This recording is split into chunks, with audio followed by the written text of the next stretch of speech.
Welcome back here to Weather on the Go, all your weather coverage on this Wednesday, September 17th, 2025. And as you can tell by the background, yes, we're going to be talking about your fall, but also your winter update in this video. So first, we're going to look at your fall outlook for 2025, taking you through October and November, looking at the temperature and precipitation trends. Now, keep in mind that keyword trends. That is what we're going to be looking for. And then as we go into the winter of 2025 and 2026, we're going to look at the temperature and precipitation trends for December through February. And we'll look at the overall big picture of what you can expect for your fall and winter season ahead. So make sure to subscribe to the YouTube channel first and foremost so you stay up to date on the latest weather information across Canada, the United States, and the tropics. We have daily weather forecast breakdowns. We do all fall and winter long coming up, so make sure to subscribe to the channel. Make sure to turn on your post notification bell if it's not turned on, so you are notified for future videos and live streams. Of course, like the video, give it a thumbs up. It really helps out if you like it, and share it with a friend, family member, and on social media to get all this information out to as many people as possible. Now let's start here in our climate pattern and ENSO. We see here our ocean temperatures near the equator, the equatorial Pacific is where you look for that. And that's where we see some colder water temperatures, and you start to get into a LaNina pattern here. When you see colder temperatures, that kind of favors more of a weaker LaNina, which has developed. The Climate Prediction Center has confirmed that, and you can see it is definitely down into LaNina territory, and really kind of ever since late August, we've kind of been flirting with weak LaNina territory ever since then.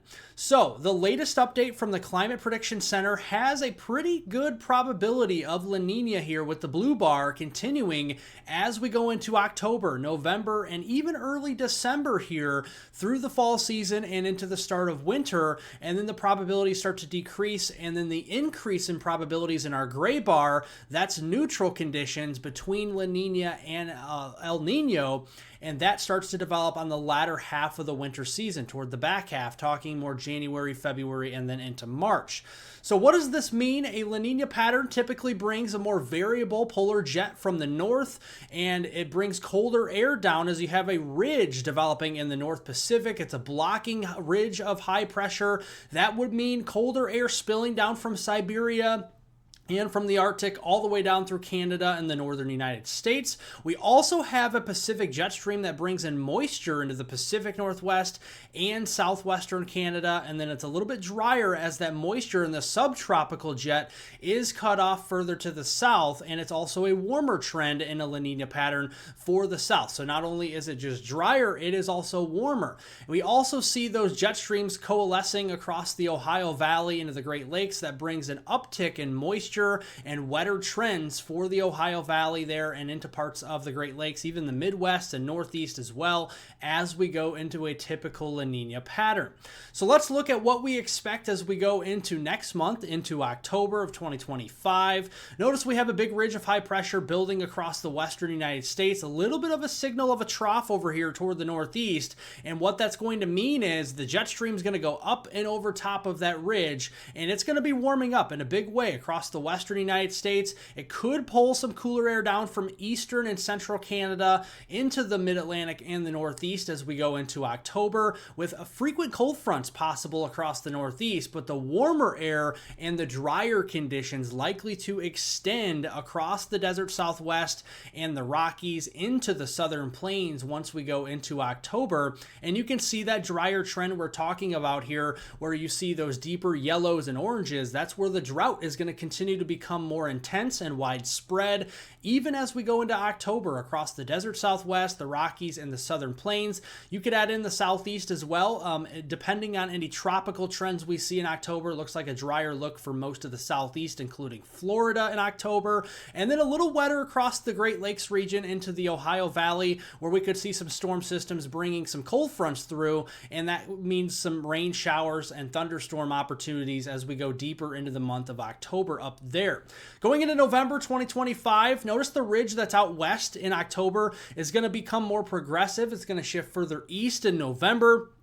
closer to the Mississippi River, and that is going to take up a larger chunk of the United States in November with a big blocking ridge of high pressure over the central U.S. Little bit of a trough there still lingering around with some cold front opportunities for the Northeast, but in general, November looks to be a warmer month here. Not to say we can't have some cool spells even in the central U.S., but I do feel as you average out the entirety of the month of November, it is likely to trend warmer across the Rockies and into the plains, and a little bit cooler for the eastern seaboard as we go into the month of November. With a blocking ridge of high pressure brings sinking air, so as you can imagine, we're likely to talk about some below normal precipitation. So the drought trends we've been seeing near the Mississippi Valley, into the Tennessee Valley and Ohio Valley will still be overcome. I think we're still going to see some rain opportunities, but I do think and feel that November is going to become a drier month again for those areas that are starting to try and chip away at the drought, but I think the drier air will still win out. And then it looks like the Pacific Northwest and Western Canada, Alaska looks pretty wet, and parts of the Northeast New England look wet there as we go into November as well. Now, we did post this in my fall forecast around a month or so ago, my frost freeze forecast for fall of 2025. It did have an earlier onset of frost and freeze conditions across the upper Midwest into the Great Lakes, parts of the Northwest Ohio Valley. A lot of these areas did verify. If you remember, the Dakotas were cold very early on here in the season in August and early September. Minnesota, Wisconsin, Michigan, some of these areas did see some patchy frost, so it was an earlier onset to the frost here. If any takeaways from this, and to correct myself with these maps, I think I would kind of shave away the southern portion of this, maybe a little bit further north into Illinois and Iowa. But other than that, I think this forecast did verify very well here so far this season. Now, my wildfire risk forecast for fall of 2025 has it high across the West, as we see a lot of drought over here, and moderate in orange, even up into the upper Midwest and Great Lakes. I think we're still going to be seeing some drier trends as we go through the rest of this month and then into October, November. So that wildfire risk could actually increase across the upper Midwest, Great Lakes as we go deeper into the fall. If any changes were to this map, I might pull this yellow-orange line down a little bit further south and east because of the drier trends into the mid-Mississippi Valley, the Tennessee Valley, and the Ohio Valley. So that is honestly what I would do if I were to go back and change this map here in future videos. Now let's talk about the winter, shall we? This is probably what most of us are waiting for. December 2025, big ridge of high pressure up here to Alaska. That will lower the pressure here. What goes up must come down, and that brings colder air down from the Hudson Bay and the Arctic down into southern Canada and even the northern tier of the U.S. This is a classic LaNina look where you have the warmer air like we talked about in the southern tier of the U.S., and that is the storm track, right? We're going to have a northern U.S. storm track likely as we go into December, and that could pull some colder air down. It's going to be warmer in Alaska with a blocking ridge of high pressure, but it's going to pull cold air down from the Arctic and maybe Siberia towards southern Canada and the northern tier of the U.S., while the southern tier is going to be a little bit warmer in December. Precipitation, it looks like a lot of green. I get it. We are likely to see quite a bit of moisture out across the west and in the northern tier with a persistent frequent storm track across the northern and central plains into the Midwest, the Ohio Valley here at the Great Lakes, cutting off a little bit for the Northeast as we have a little bit of a ridge there in the Northwest Atlantic with the blocking pattern, and we could have some feedback from that ridge in the southeast U.S. that could keep us a little bit drier for the month of December. Going into January, as we turn the calendar to 2026, we still see a little bit of that pattern, maybe not as strong as December, but notice here into the Pacific Southwest, California, the Sacramento Valley, the desert Southwest in general of Nevada, Arizona, Utah, New Mexico, and Colorado, we're going to see a positive PNA, right? That is a Pacific North American oscillation. It's going to be a little bit warmer down here, and that is going to force the storm track all the way up here into Canada. And again, the northern United States, it's going to be pulling some of that colder air a little bit further to the south. Notice the positive PNA over here in the southwestern United States, bringing that warmer air in as that ridge builds into Alaska. Warmer air up there as well, but then it builds in some active weather. I think it's still active here in the Pacific Northwest. I think it's a little bit overdone with the wet weather across the Southwest. If that positive PNA is verifying as we go into January, and then I think we have some bigger storm systems from, say, the north of the Red River Valley up into the Midwest, Ohio Valley, and Great Lakes. This could include some snowstorms and blizzards as we go into January. And then finally for February 2026, I think the polar vortex just has enough, and I think it just pulls further south and gets displaced perhaps into the northern United States with a massive ridge in the North Pacific, and that would be a classic backloaded winter look here, where we have just explosively cold weather across the southern Canadian prairies, the northern United States, warmer in Alaska with that blocking ridge there in the North Pacific, the warm PDO, the Pacific Decadal Oscillation, very, very warm at record levels. I still feel it'll be warm as we go into February, and that positive PNA actually starts to go away, become weaker, and that will force a nor'easter storm track for the latter half of the winter season in February. So watch out, the I-95 corridor again,